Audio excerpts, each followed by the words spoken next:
So now, does anybody else here appreciate the irony of the church choosing this particular gospel on a day when we're about to put a big black cross on your forehead? It's Lent. And Lent is just one of those seasons I know that we as Catholics treasure so much. And the reason, I know for me, the reason why I treasure this season so much is because it gives me that opportunity to improve myself, to look at myself with honest eyes and say to myself, I'm a sinner. I'm a sinner. I hope all of you are able to do that. I hope you woke up this morning, bounced out of bed, looked in the mirror and said, look at that sinner in the mirror. Because we do that every day, right? I am a sinner, but the great thing about Lent and what gives me such joy during Lent is that I know that I am a sinner, but I also know that I have a Savior. I have a Redeemer, Jesus Christ.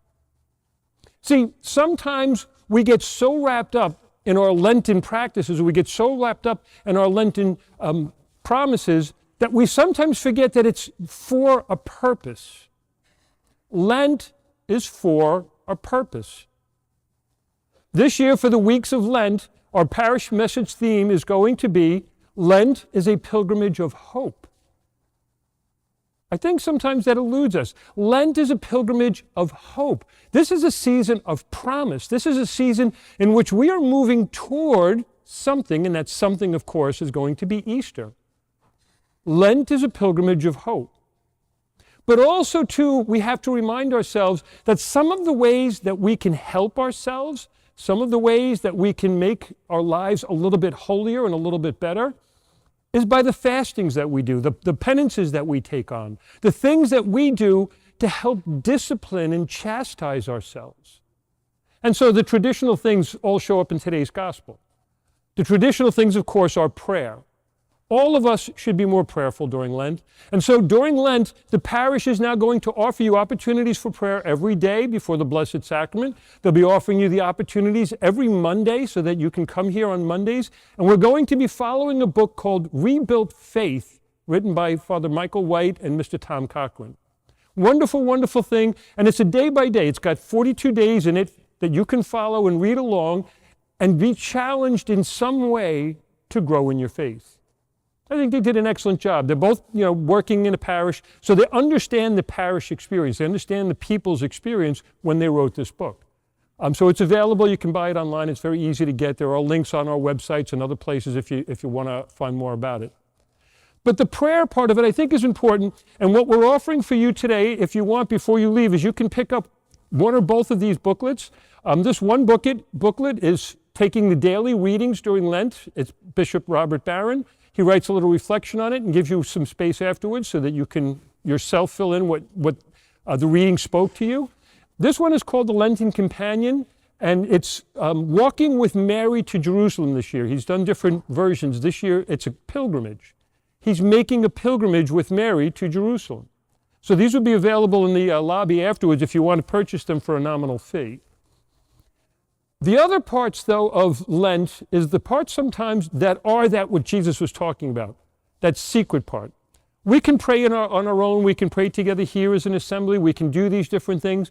But also, too, the fasting. Fasting is up to you. That's not something that we can do collectively. We all fast, but it's up to you to do something during Lent that you give up. Something that you're willing to let go of, some pleasure maybe, or something that you enjoy, to give it up for the days of Lent. As a little bit of a struggle, as a little bit of reminder that I'm the master of myself. That's what fasting is all about. It shows me that I'm the master of myself, and it offers to God that sacrifice that I'm willing to make to grow in holiness. So prayer and fasting usually work very closely together. And of course, the last is almsgiving, of giving away. So like what I used to remind people, whatever you give up for Lent, you'll be saving a few bucks maybe. If you want to give up your fancy Starbucks cup of coffee, that's like $25 that you can give to the poor every day. But that's the whole sense of it is, I don't want to be selfish. I want to be generous. I want to be able to help others. And let's face it, there are plenty who need help. throughout this whole idea of pilgrimage of hope, pilgrimage towards hope, is that idea that we work together, we help one another. So sitting here right now, you're all in different places. Some of you are a little bit struggling in life. Maybe you've come off a bad week or a bad month or a bad year, and you need people to lift you up. We'll be praying for you. Because there are others who have maybe had a good week or a good month or a good year and are high and riding high spiritually. They're praying for you. I love the way Father Mike Schmitz does it in the Bible in a Year at the end. He's again, like, pray for each other. We're a community praying for one another because we're all in different places and some need more prayer than others. So pray for one another.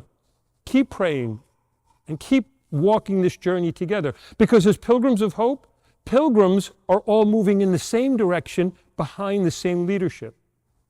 And so for the weeks of Lent, especially this year, I encourage you all.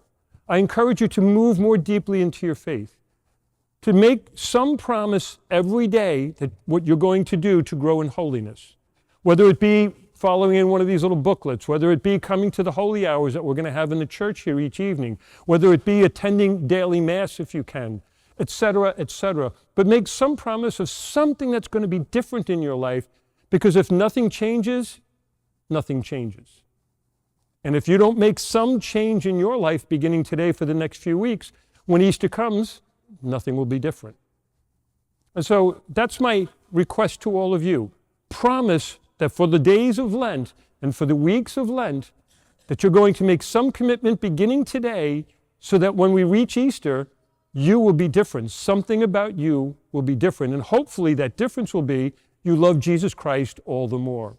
I look forward to walking this journey with you as we pilgrimage towards Easter. God love you.